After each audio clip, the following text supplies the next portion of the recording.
नमस्कार विद्यार्थी मित्रांनो, कौटिल्य IAS अकॅडमीमध्ये आपलं स्वागत आहे। बघा, तुमच्यासाठी एक नवीन प्रोजेक्ट घेऊन आलो आहे। नवीन प्रोजेक्ट म्हणजे काय? आता आपली कंबाईनची बॅच चालू होणार आहे, लवकरच चालू होणार आहे। आणि ही जी बॅच आहे, आपली कंबाईनची बॅच, ही तुम्हाला रेकॉर्डेड स्वरूपात सुद्धा भेटणार आहे, लाईव्ह बॅच असणार आहे, ऑफलाईन बॅच असणार आहे।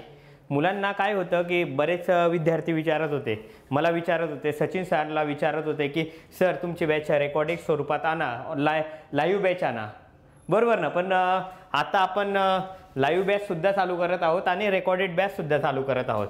बघा, आता आपली जी टीम आहे, आता तुम्हाला असं वाटेल की सर इतके शिक्षक लोक शिकवतील का? हो, इतके शिक्षक लोक शिकवतील आपल्याकडे। ही जवळजवळ प्रत्येक शिक्षक आपल्याकडे जे आहे ते 5, 6, 7 वर्षापासून शिकवत आहे। आणि विशेष म्हणजे या सर्वच्या सर्व शिक्षकांनी सर्वच्या सर्व मेन्स दिलेले आहे, कंबाईन मेन्स असो, राज्यसेवा मेन्स असो, इंटरव्ह्यू असो, की शिक्षकांनी इंटरव्ह्यू सुद्धा दिलेला आहे। आणि तुम्हाला प्रॉपर गायडन्स दिलं जाणार आहे कंबाईन एक्झाम बद्दल। तुम्हाला माहिती आहे कंबाईन गट ब आणि गट क कंबाईनमध्ये ह्या दोन्ही एक्झाम येतात। बघा, सचिन सर डायरेक्टर आहे, मल्लिका मॅडम को डायरेक्टर आहे आणि हर्षिका जैन मॅडम को डायरेक्टर आहे।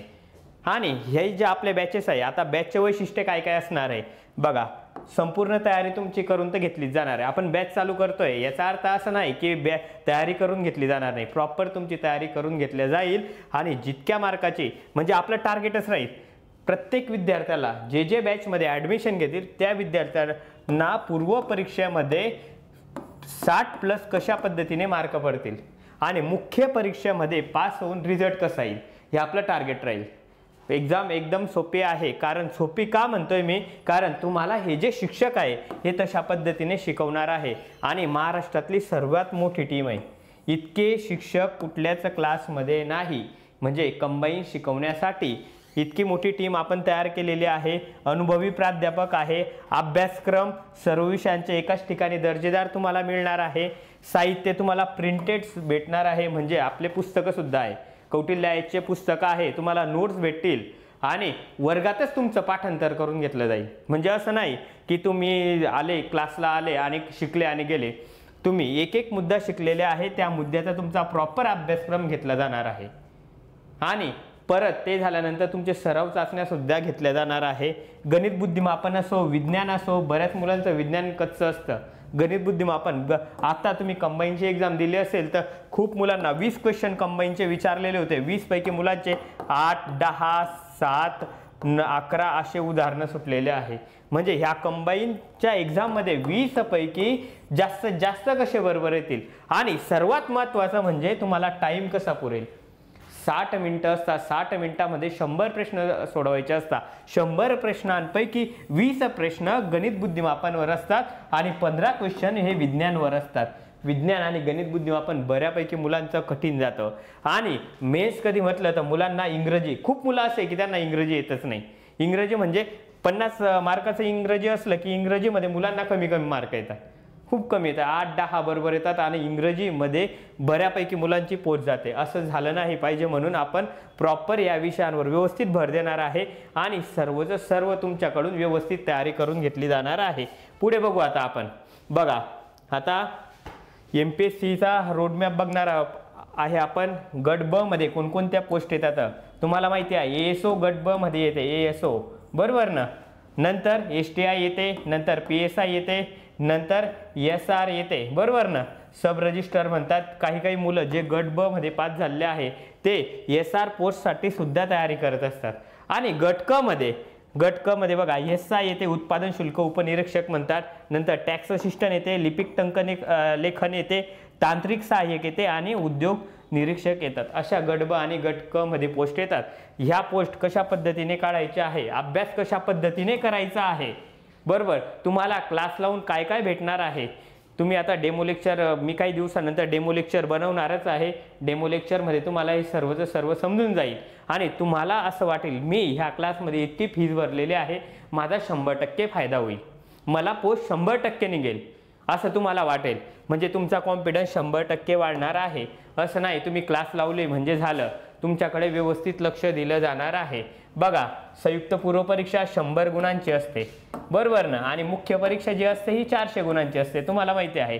आता यामध्ये अभ्यासक्रम बघा काय काय असतो तर 100 प्रश्न असतात, 100 गुण असतात, 1 तास वेळ असतो मी तुम्हाला सांगितलं, आणि जो पेपर असतो मराठीमध्ये आणि इंग्रजीमध्ये असतो. आपण ही बॅच सुद्धा म्हणजे ज्या मुलांना इंग्रजीमध्ये पाहिजे आहे त्या मुलांसाठी प्रॉपर इंग्रजीमध्ये अवेलेबल करत आहोत. इंग्रजीमध्ये कंबाईनची बॅच एकाही ठिकाणी चालू नाही. फक्त तुम्हाला कौटिल्य IAS मध्ये इंग्रजीमध्ये बॅच भेटेल आणि मराठीमध्ये तर भेटेलच तुम्हाला बॅच. सर्वच सर्व पूर्वला चालू घडामोडी विचारले जातात. चालू घडामोडी हे यामध्ये 15 क्वेश्चन चालू घडामोडीवर असतात. राज्यशास्त्रावर 15 क्वेश्चन असतात.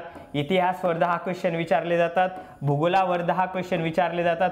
अर्थव्यवस्थेवर 15 क्वेश्चन विचारले जातात. सामान्य विज्ञानवर 15 क्वेश्चन विचारले जातात आणि गणित बुद्धिमापनावर 20 क्वेश्चन विचारले जातात. अशा पद्धतीने 100 प्रश्न आणि 100 गुण घेतले जातात. बाकी आपण सिलेबसचं एकदम डिटेलमध्ये लेक्चर घेऊ, त्यावेळेस मी तुम्हाला सांगणारच आहे सिलेबस कसा आहे. तर आता फक्त मी तुम्हाला ओळख करून देतोय. मुख्य परीक्षा बघा.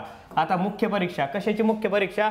ASO ची मुख्य परीक्षा बघू. आता ASO ला काय काय असतं मुख्य परीक्षेला? मराठी इंग्लिश असतं, बरोबर. मराठी किती मार्काला आहे? प्रश्न किती आहे? 50 क्वेश्चन आहे, 100 गुण आहे. इंग्रजी 60 मार्काला आहे, म्हणजे 30 प्रश्न इंग्रजीमध्ये आहे आणि सामान्य ज्ञान विचारता 20 क्वेश्चनवर.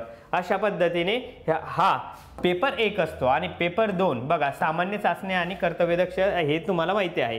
इथे मराठी आणि इंग्रजी आणि तुम्हाला सामान्य ज्ञान सांगितलं. सामान्य ज्ञानमध्ये जे विषय असतात, चालू घडामोडी असतो, माहितीचा अधिकार 2005चा आणि महाराष्ट्र लोकसेवा हक्क अधिनियम 2015चा आणि संगणक.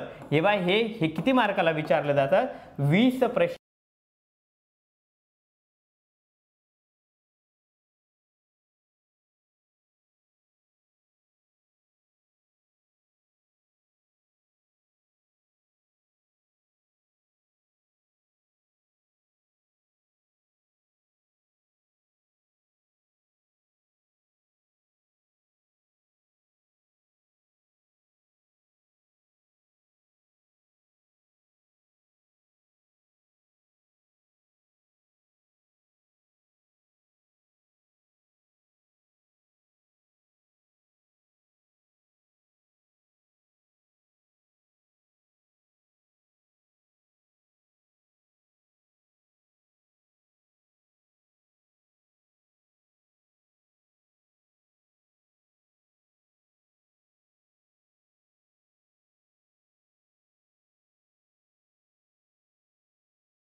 आणि मित्रांनो, जी आपली क्लास आहे, आता हे तुम्हाला प्रश्न पडला असेल, सर क्लास लेक्चर कुठे होतील? लेक्चर आपल्या 2 ब्रँचेस आहे. पहिली जी ब्रँच आहे हडपसरमध्ये अजिंक्य तारा बिल्डिंग बघा, तिसऱ्या फ्लोअरला आहे विठ्ठल तुपे नाट्यगृहासमोर. तुम्हाला तिथे दिसून जाईल कौटिल्य IAS असा बोर्ड लावलेला आहे, तिथे आपला पत्ता आहे। आणि दुसरे सदाशिव पेठमध्ये आहे भरतनाट्यमच्या बरोबर सामने कौटिल्य IAS आहे। सदाशिव पेठेमध्ये तुम्हाला तिथे कौटिल्य IASचा बोर्ड दिसून जाईल। आणि तुम्हाला यामध्ये काही प्रॉब्लेम कधी असेल तर तुम्हाला इथे फोन नंबर सुद्धा दिलेले आहे, ज्या फोन नंबरवर तुम्ही कधीही कॉल करू शकतात आणि बॅचबद्दल इन्क्वायरी करू शकतात। बघा परत फोन नंबर मी तुम्हाला सांगतो आहे, किती 98 81 68 05 95 हा एक नंबर आहे आणि दुसरा 90 21 43 71 16 हा दुसरा नंबर आहे। काही प्रॉब्लेम आल्यावर यावर कॉल करायचा आहे, तुमचे सर्व प्रश्नांची उत्तरं तुम्हाला भेटून जातील। चालेल मित्रांनो, तुम्हाला समजलं असेल। आपली बॅच परत सांगतो मी कशा पद्धतीने होणार आहे। तर ऑफलाईन बॅच असणार आहे, लाईव्ह बॅच असणार आहे, रेकॉर्डिंग बॅच असणार आहे। धन्यवाद मित्रांनो, भेटू पुढच्या वेळेस।